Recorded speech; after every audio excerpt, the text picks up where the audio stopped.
आप देख रहे हैं खिलाड़ी नंबर 1 और अब बात करेंगे अशोक लेलैंड की, जहां पर Q1 का परफॉर्मेंस आ चुका है।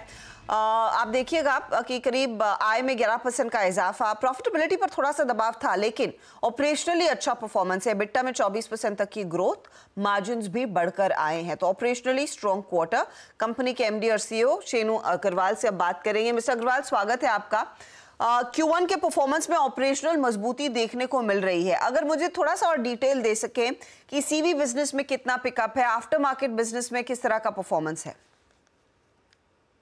देखिए, जहां तक Q1 का सवाल है, अशोक लेलैंड ने एक रिकॉर्ड परफॉर्मेंस दिया है Q1 में। हमारा सीवी वॉल्यूम्स Q1 के अंदर सबसे बेहतरीन रहा है। हमारा रेवेन्यू एक रिकॉर्ड लेवल पर गया है Q1 में। हमारा जो एबिटा है वो भी एक रिकॉर्ड लेवल पर है किसी भी Q1 में हमारी हिस्ट्री में, और हमारा पीबीटी भी एक रिकॉर्ड लेवल पर है। तो मुझे लगता है कि Q1 में एक बहुत स्ट्रॉन्ग परफॉर्मेंस अशोक लेलैंड ने दिया है। अगर आप मार्जिन भी देखेंगे तो इस तिमाही में हमारा जो एबिटा मार्जिन है वो लगभग 10.6% रहा है, जो कि लास्ट ईयर Q1 के मुकाबले जो कि 10% था उससे लगभग 0.6% बेटर है। तो आई थिंक हर तरह से हमारा परफॉर्मेंस एक Q1 का बेहतरीन रहा है, चाहे वो वॉल्यूम्स हो, चाहे रेवेन्यू हो, और चाहे वो प्रॉफिटेबिलिटी हो।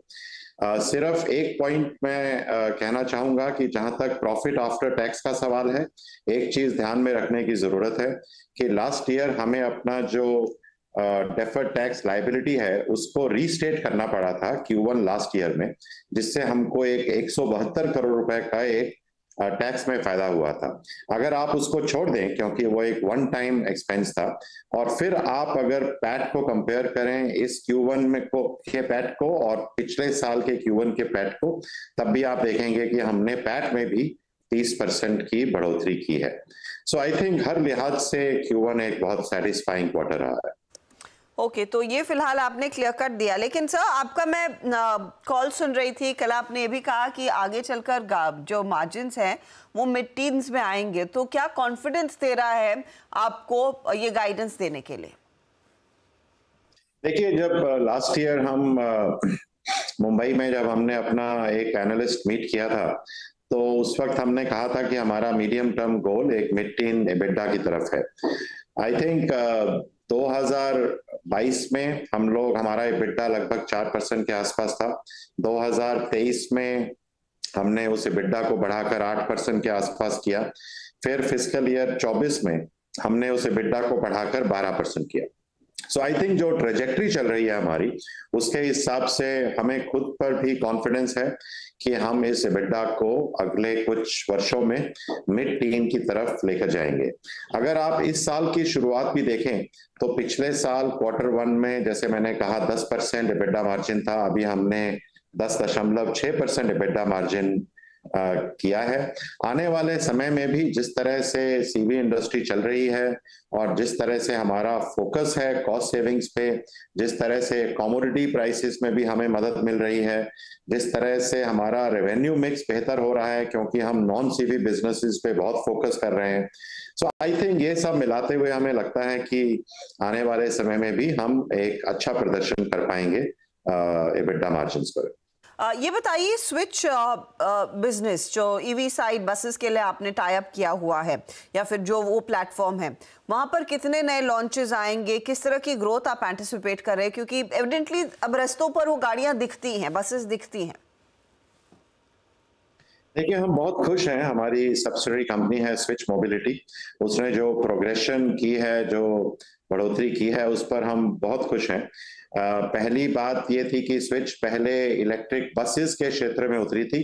अभी हमारे पास काफी अच्छा एक इलेक्ट्रिक बस के प्रोडक्ट्स हैं। हम स्विच मोबिलिटी एक अकेली कंपनी है भारत में जिसके पास एक इलेक्ट्रिक डबल डेकर बस है। वो बहुत सारी डबल डेकर बस मुंबई में चल रही हैं। अभी भी स्विच के पास जो ऑर्डर्स हैं उनकी संख्या काफी अच्छी है। हमें अभी बैंगलोर में एक 300 बस का ऑर्डर मिला हुआ है जिसे हमें सप्लाई करना है। हमें दिल्ली में एक 950 बस का ऑर्डर है जो हमें सप्लाई करना है। तो आई थिंक स्विच का बसेस के अंदर बहुत अच्छा एक आउटलुक हमें दिखाई दे रहा है। ऑन लाइट कमर्शियल व्हीकल्स का जहां तक सवाल है, वो एक दूसरा क्षेत्र है जिसमें स्विच ने कदम रखा है। कुछ महीने पहले हमने अपना पहला electric light commercial vehicle switch brand में लॉन्च किया था, जिसका नाम था IEV4। उसको मार्केट में बहुत अच्छा रिस्पॉन्स मिला। अब हम उसकी काफी तेजी से डिलीवरीज कर रहे हैं मार्केट में।